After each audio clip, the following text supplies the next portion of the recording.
if I was someone like, and it's different for people, honestly, people like you who haven't come from a streaming background and are now picking it up.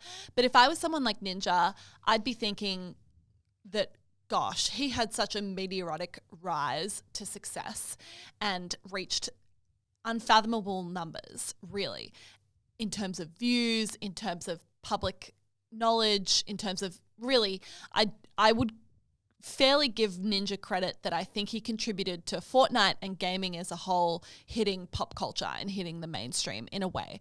And I think for him, he was probably seeing his numbers drip. Sorry, I think he was seeing his numbers drop a little bit and was probably thinking that if he could lock in a 2 or 3 or 5 year deal with a platform that locked him in at a certain earnings potential, but allowed him the creativity to maybe not play Fortnite every day, maybe try some other games. No, that is true, I think. I mean, I know that I think people, obviously, like, YouTube's great. It's like so lucky to be able to do it. It's incredible. But I think one of the things that that viewers don't always realize is that, like, the nerves that come with being a content creator where your career can rise and fall on any day. And when you start to see your, like, numbers go down and your views drop, it's not like a normal career. You start at like 50K a year, then you get a promotion. Now you're at 60, then you're at 70, then you're at 80. You don't really go down.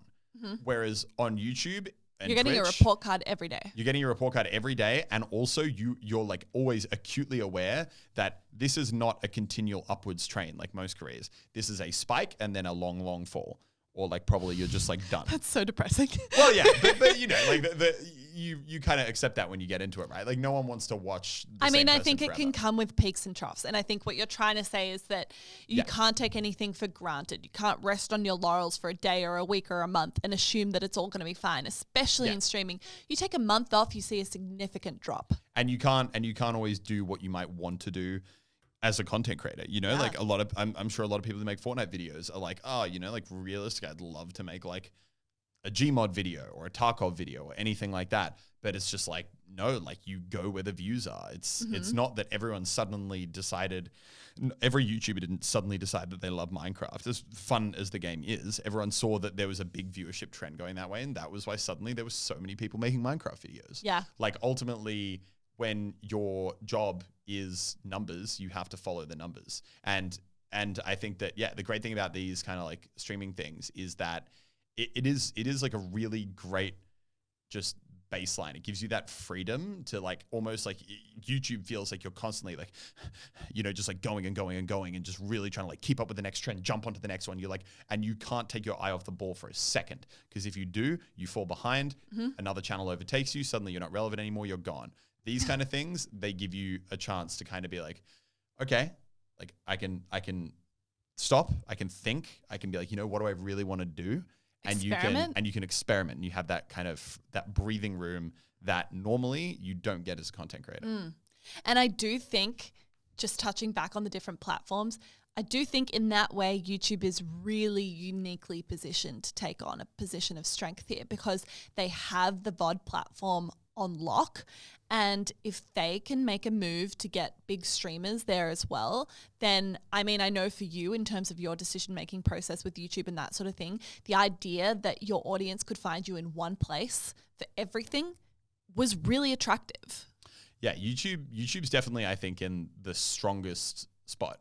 I mean, they have, and I don't think, I mean, for people who aren't content creators, I think it's, you don't really understand the amount of like back end, like what's behind the scenes. Like a video plays, you watch a video, but the amount of data and advertising infrastructure that YouTube has behind the scenes is just unlike anything else. Yeah. And I think like they do have the best position to be like, we are everything. I mean, you can say gaming, but just everything like online community created content, everything from, videos to gaming live streams to vlogs to whatever. But yeah, I mean, I think YouTube definitely is logically the right choice, but it is very much, like as much as I don't think they're invincible. And I think the past few months have definitely shown that.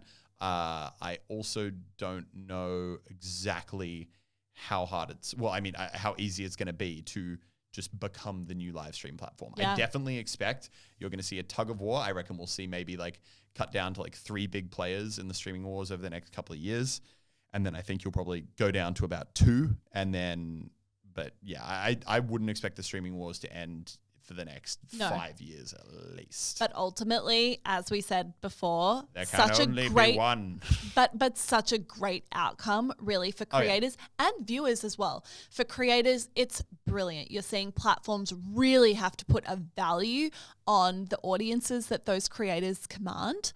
And for viewers, I think ultimately it should be a great thing. While it might be a little bit frustrating to have to go to a couple different platforms to find your favorite people, ultimately it's meaning that the platforms are having to do better than they've ever done before. Yeah. To keep viewers, to keep creators, they're going to have to produce a product that's best in the market. Yeah. And ultimately that's an amazing thing for viewers as well. So who knows what will happen in 2020? I'm absolutely fascinated to see how everything pans out. I'm excited to see how you go streaming. It's going to be super fun. Exciting. But yeah, ultimately an amazing thing and definitely completely unexpected.